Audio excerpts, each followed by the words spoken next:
You need to have a relationship with recruiters. And I say this not lightly at all. You need a relationship with recruiters. They will carry you. Guys, I've had recruiters that were on my rotation. You know how you have rotation for men?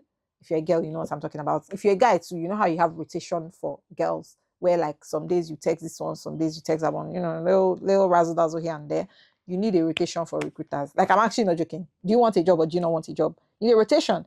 And the way that I've had like recruiters in my DMs for a long time and like built relationships is by these three things. It's literally only three things, and I'll share them with you. The first one, you need to learn their name.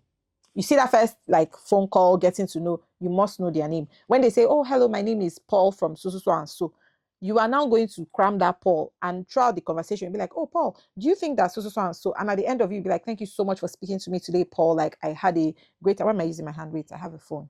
But thank you so much for speaking with me today, Paul. Like, I had a good time getting to know more about this role. I am.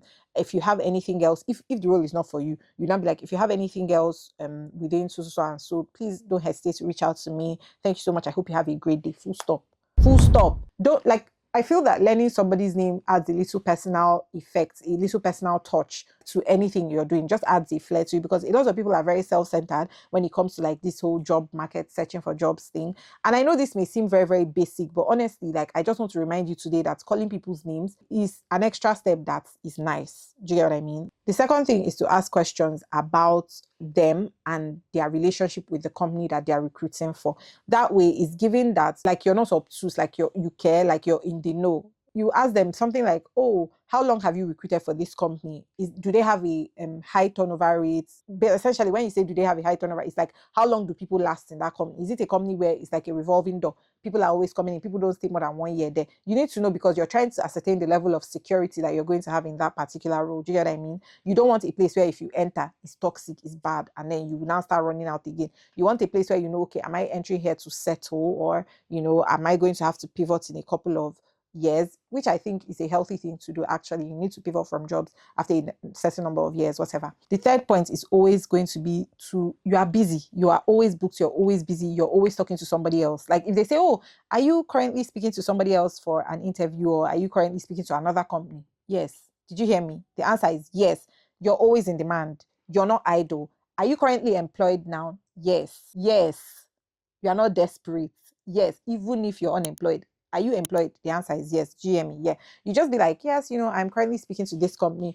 Very few recruiters would then push forward to be like, "Oh, what companies? Can I know them? Can I?" Because this industry is small, depending on the industry you're applying with.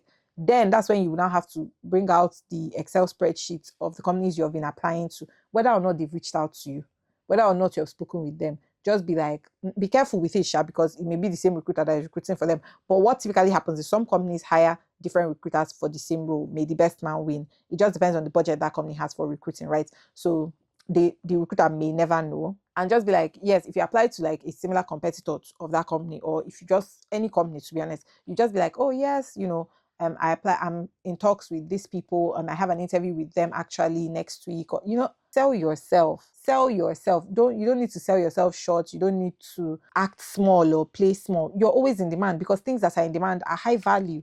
It means that they need to move quickly. You don't want to be chasing them and following them up. What you want is the reverse. You want them to be following you up. Like, honestly, I've had good experiences with recruiters. Like, I don't have any bad thing to say about recruiters, honestly, because genuinely they are doing the Lord's work, and it just helps you because the employer has already explained what they want the recruiter to do and the type of person they want. So your best bet is to actually gel with that person. So fostering a relationship with a recruiter will take you far. Like, guys, up until now, we're in 2025, a recruiter that I worked with in like 2022 or so is still messaging me on LinkedIn and like saying, "Oh, like we talked about you." Who is we? Them and their recruiter friends, maybe in the same company. But I'm just saying, like, I'll attach a screenshot here for you guys. But it's like, no, like, you actually need to foster a relationship with recruiters. And I know that this is a very short message, but I'm just saying, take recruiters more seriously, because they are the ones that will usher you into a job. They are the ones that they are in the know of what's happening. In fact, I've had a recruiter where I requested a lower salary, and the recruiter was like, "No, no, no, no, don't do that. Don't do that. Like, ask for this. I think you can get this." this is their budget, because them too, they're making money. Do you know what I mean? So yeah, I hope these tips are helpful. If you're a recruiter, please tell me in the comments like what you would want people to do more of, or if these tips are like helpful. This may not be like super technical tips, but I think they are human tips. That's what I'll say. Like at the end of the day, we are all human beings and we're doing a job. They are also doing a job. You're doing a job. Just add a little human feel to it. Like, let's not all be robotic, especially now in this era of like AI. AI can take your job. AI can do this. AI, like with this whole AI discourse, we need humanity more than ever. Just be a decent human being and remember that you are the prize. I'm joking, guys, but you are the prize. But yeah, thank you guys so much for watching this video. Yeah, this was just a brief tip that I thought about to share with you guys. If you like this video, you're going to like this playlist right here. Thank you so much for watching. Please like, comment, subscribe. Help your girl. Like, guys, I'm so sick and tired. Like, I'm actually not going to, this is how we're now going to be conversing these days. Like, we're going to be talking like just normally, because I really like this level of like intimacy. It feels like we're closer. I don't know. What do you guys think? Okay. Thank you guys so much for watching this video, and I'll see you guys in my next one. Bye.